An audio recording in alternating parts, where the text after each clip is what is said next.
Hi, I'm Sarah from Inside Out. I'm coming to you with a lovely backdrop of cabbage trees and nikau trees from the back of my place near where I see clients in Birkenhead. Today I want to introduce to you a wonderful, super simple, discreet, powerful stress release tool called Hold and Breathe.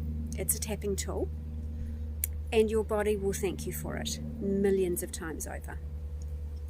I start all my clients with this because it's just so simple and easy to integrate into your day. You want to really just make it a habit. Maybe as a child you were thumb sucking or nail biting. Maybe as an adult you reach into the fridge or the cupboard and you do something else as a habit that you don't really want.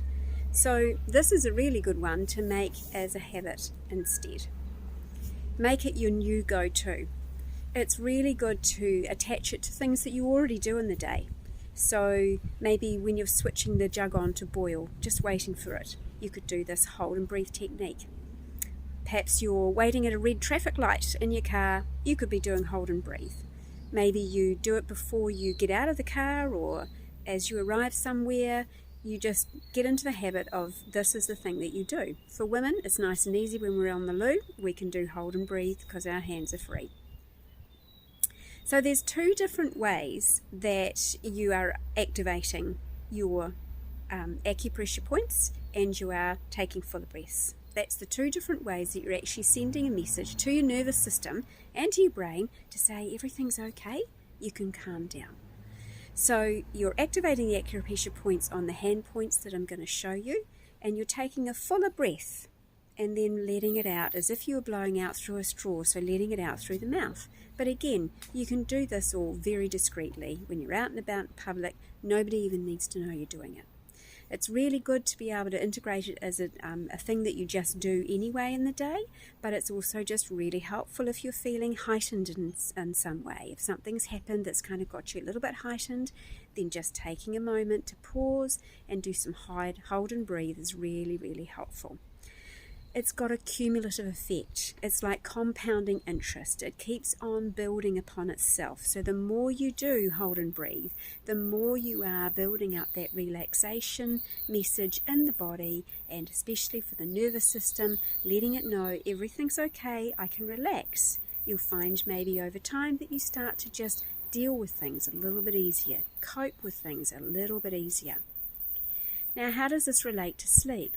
Well, one of the things that can stop us from being able to relax into sleep, or that causes us to wake and then not be able to get back to sleep, is that we are too wound up. We are not relaxed enough in our body physiology.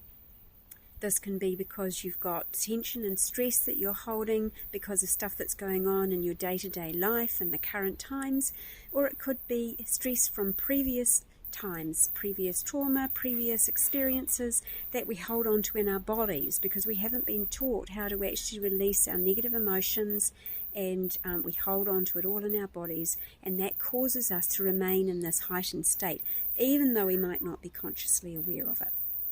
So as you do this hold and breathe technique each day, you're going to be helping to build up your body's ability to actually relax at the physiological level. It's really great if you want to do it even just as you lie down and close your eyes to go to sleep. You could do a minute or two of hold and breathe, and it's just going to take you into that calmer, lower place.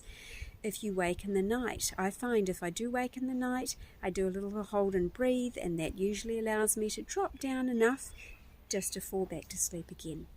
It's going to depend on where your nervous system's currently at. But either way, just doing this on a regular basis as your go-to is going to really start you off down the right track of really stabilizing your nervous system. So I'm going to invite you to join me now as we just go through some basic hold and breathe. So you simply are going to hold gently either side of the nail, and then as you activate the acupressure point that's on one side there, you're going to take in a fuller breath, and then blowing it out through the mouth, and then just moving on to another one, and then blowing it out. And we just keep on working our way around the fingers,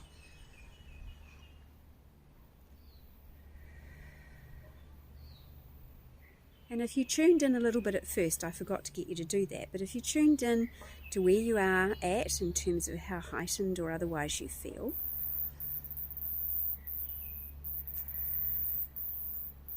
and then just tune back in once we've finished, what you might notice is that you're feeling calmer and more relaxed. And I'm just going to move on to the other hand.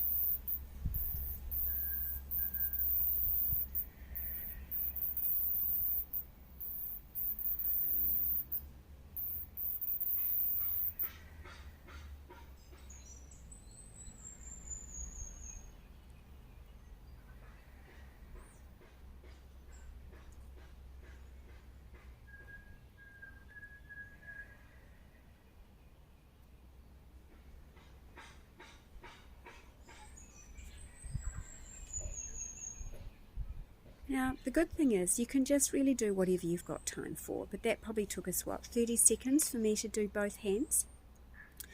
It's not compulsory to do both hands. It's not compulsory to do all the fingers and all the thumbs. You might find that some feel more comfortable than others to you, so just stick with those ones. You just do what feels good for you. So that is hold and breathe tapping. It's really simple, isn't it? It's really discreet. I really want to encourage you, anybody out there, to actually start this basic simple habit, because it's really going to do huge amounts of good things for your body physiology and your state of mind and your emotional state as well. So welcome to Hold and Breathe tapping at the most basic level. I'm going to show a slightly more developed version of it in a next video that you might want to develop into, but just for now, just get yourself into integrating it into your day. Hold and breathe. Thanks.